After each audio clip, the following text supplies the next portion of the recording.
दोस्तों, चावक फिल्म के क्लाइमैक्स में औरंगजेब की दरिंदगी आपने देखी ही होगी।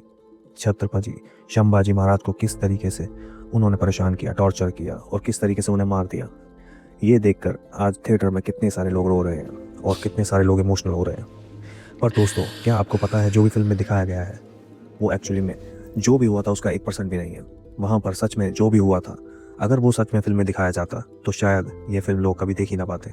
एक तो वो थिएटर में या तो बेहोश हो जाते या फिर थिएटर छोड़ के भाग जाते हैं, क्योंकि जो भी रियल हुआ था वो बहुत ही ज़्यादा खौफनाक था।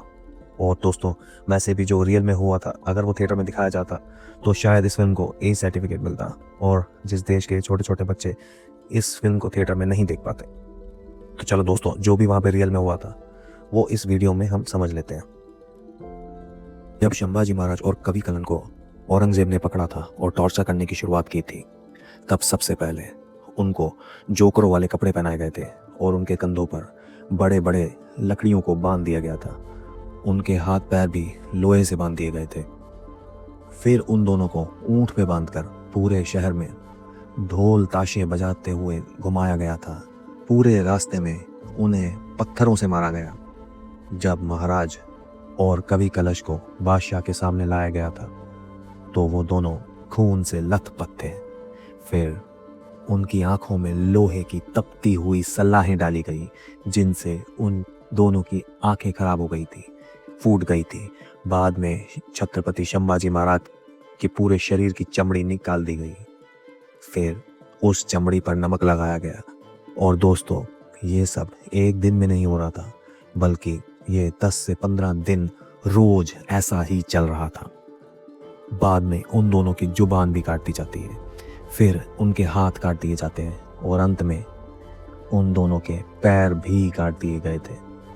दोस्तों, इतना सब दर्द सहने के बाद भी संभाजी महाराज ने अपना सिर नहीं झुकने दिया था।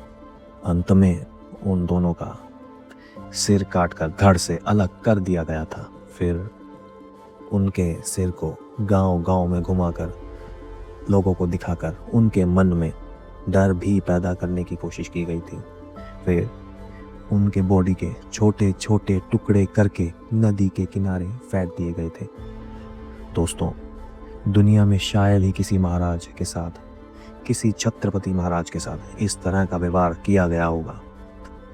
तो दोस्तों, आप सोच रहे होंगे कि ये सारी चीज़ें इतनी डिटेल में लोगों को बताना क्यों ज़रूरी है।